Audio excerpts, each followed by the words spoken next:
Update news में हूं आपके साथ साक्षी जगताप। खबरों में आगे बढ़ने से पहले एक नजर हेडलाइंस पर।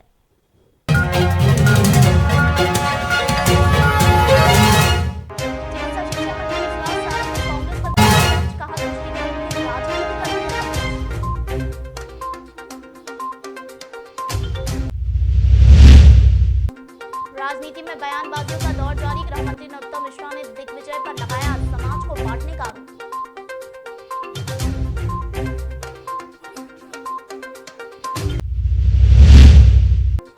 इंदौर के हीरानगर में रेप का मामला सामने आया। युवती को शादी का झांसा देकर किया दुष्कर्म। पुलिस कर रही युवक की तलाश।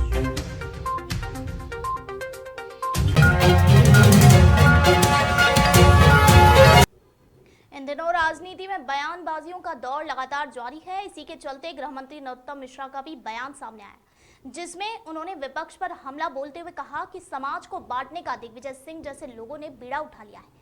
वो सद्भावना की बात करते हैं, लेकिन वे जब भी बोलेंगे दुर्भावना ही फैलेगी। अफगानिस्तान और पाकिस्तान में ना तो विश्व हिंदू परिषद है, ना ही बजरंग दल है और ना ही आरएसएस है, फिर वहां क्यों लड़ाई हो रही है? लेकिन भारत में दिग्विजय सिंह जैसे लोग हैं जो जाति के नाम पर लोगों को लड़ा रहे हैं। वहीं कहा कि कांग्रेस की दो मुही नीति एक बार फिर खरगोन में सामने आ गई। एक तरफ तो कहते हैं कि आदिवासियों को बोलना चाहिए और दूसरी तरफ आदिवासियों के सबसे बड़े नेता कांतिलाल भूरिया को ही कमलनाथ के मंच पर बोलने से रोक दिया। ऐसा पहली बार नहीं किया है जब आदिवासियों को कांग्रेस पार्टी में ही आगे बढ़ने से रोका गया हो। मैंने कल ही कहा था कि वो सद्भावना सम्मेलन नाम का है। दिग्विजय सिंह जी बोलेंगे तो दुर्भावना ही फैलेगी। हमारे यहाँ शास्त्रों में कहा गया है कि दुर्जन को मुख बामही निकसत बचन भुजंग, जाकी औषधि मौन है विस्मय व्यापत अंग। आरएसएस यहाँ पे लड़ा रही है भाई भाई को, तो अफगानिस्तान में भाई भाई को कौन लड़ा रहा है? वहां तो आरएसएस नहीं है, वहां विश्व हिंदू परिषद भी नहीं है, वहां बजरंग दल भी नहीं है। पाकिस्तान में कौन लड़ा रहा है? अचंबा ये नहीं है कि कांतिलाल जी को बोलने नहीं दिया, ये कांग्रेस की पहली बात नहीं है। अचंबा ये कमलनाथ जी कह रहे थे उसी मंच पे कि आदिवासी अगर बोलने लगे। ये इनकी दो मुही नीति है।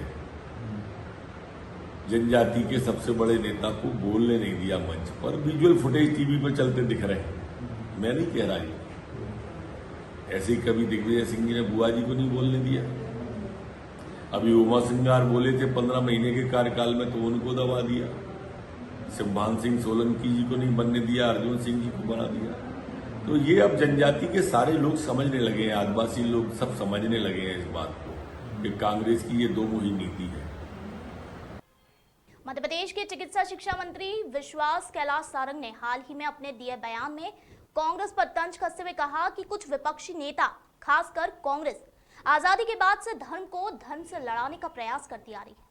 वोट बैंक और तुष्टीकरण की राजनीति के तहत उन्होंने हमेशा खासकर मुस्लिम समाज को गुमराह करने की कोशिश की है। उन्होंने नमाज के लिए अलग से ट्रस्ट की मांग को लेकर भी कहा कि इस तरह की तुष्टीकरण की राजनीति को अपनाना देश के लिए उचित नहीं है।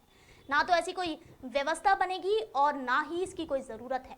सारंग ने हमीदिया अस्पताल में हुए किडनी ट्रांसप्लांट को प्रशंसनीय बताया और सर्जरी करने वाली डॉक्टरों की टीम को बधाई दी। साथ ही उन्होंने जानकारी देते हुए बताया कि यदि सब कुछ ठीक रहा तो प्रदेश के सभी मेडिकल कॉलेज में इसे विस्तारित किया जाएगा। नई विंग में अलग यूनिट भी बनाएंगे जिसमें 40 बिस्तर की व्यवस्था होगी। देखिए, हमारा तो मानना है कि समाज में, इस हिंदुस्तान में रहने वाला हर व्यक्ति, चाहे वो किसी भी धर्म का हो, किसी भी जाति का हो, वो समाज की मुख्य धारा से जुड़े। और इसीलिए भारतीय जनता पार्टी की, केंद्र सरकार की या मध्य प्रदेश सरकार की किसी भी योजना का कहीं भी आधार जाति या धर्म नहीं है। हम यदि मुफ्त में अनाज देते हैं तो हम सब धर्म के लोगों को देते हैं। यदि मोदी जी के माध्यम से रसोई गैस मिलती है तो हर धर्म के लोगों को मिलती है। यदि लाडली लक्ष्मी योजना के तहत बेटी की शादी कराई जाती है तो वो हिंदू बेटी की भी होती है और मुस्लिम बेटी का निकाह भी होता है। मुख्यमंत्री कन्यादान योजना के तहत लाडली। इंदौर के छतरीपुरा थाना पुलिस ने मंगलवार को चोरी करने वाले आरोपितों भूपेंद्र और नरेश को गिरफ्तार किया। थाना प्रभारी के मुताबिक मुखबिर से सूचना मिली थी कि महुनाका पेट्रोल पंप के पास कोई सस्ते दाम पर गैस सिलेंडर बेच रहा है। सूचना मिलने पर पुलिस मौके पर पहुंची, जहां आरोपी पुलिस को देखकर भागने लगा। पुलिस ने घेराबंदी कर उसे पकड़ा। पूछताछ करने पर आरोपी ने अपना नाम नरेश उर्फ कलवा पुत्र कालीचरण बताया। उसने ये भी बताया कि समाजवाद नगर स्थित एक घर में घुसकर भूरा उर्फ भूपेंद्र धानक निवासी जोशी मोहल्ला के साथ वारदात की थी। इस पर पुलिस ने दूसरे आरोपितों को भी गिरफ्तार कर लिया है। पुलिस ने आरोपितों से चांदी के सिक्के और रॉड भी जब्त की है। सत्यनारायण साठे समाजवाद नगर में रहते हैं। उनके घर पे नकबजनी हुई थी, जिसमें टंकी, चांदी के सिक्के और नगद राशि चोरी हुई थी। उसमें 2 आरोपी पकड़ाए हैं। एक नरेंद्र उर्फ कलवा है और दूसरा भूरा उर्फ भूपेंद्र है। दोनों जोशी मोहल्ले के रहने वाले हैं और नशे करने के आदी हैं ये। तो जब इनको पकड़ के पूछताछ की गई तो इनके कब्जे से 2 टंकी, 2 चांदी के सिक्के और 1500 रुपये नगद बरामद किए गए। पूर्व में भी ये नशे से संबंधित इनके अपराध हैं। उसके अलावा 25 आर्म्स एक्ट में भी इनको गिरफ्तार किया गया था, जो भी न्यायालय में विचाराधीन। इंदौर के हीरानगर थाना क्षेत्र में तलाकशुदा महिला के साथ रेप किए जाने का मामला सामने आया है। महिला ने अपनी शिकायत में पुलिस को बताया कि विवाह के बाद उसका पति से तलाक हो गया था, जिसके बाद उसका संपर्क प्रेम नारायण से हुआ। प्रेम नारायण ने शादी का झांसा देकर कई बार महिला के साथ बलात्कार किया। आखिर में जब प्रेम नारायण के वादे से मुकर गया तो पीड़ित महिला की शिकायत पर देवास निवासी प्रेम नारायण युवक के खिलाफ प्रकरण दर्ज कर लिया गया। पुलिस युवक की तलाश कर रही है। महिला अधिकारी के द्वारा उनको सुना गया और उसके आधार पर एफआईआर दर्ज की गई है।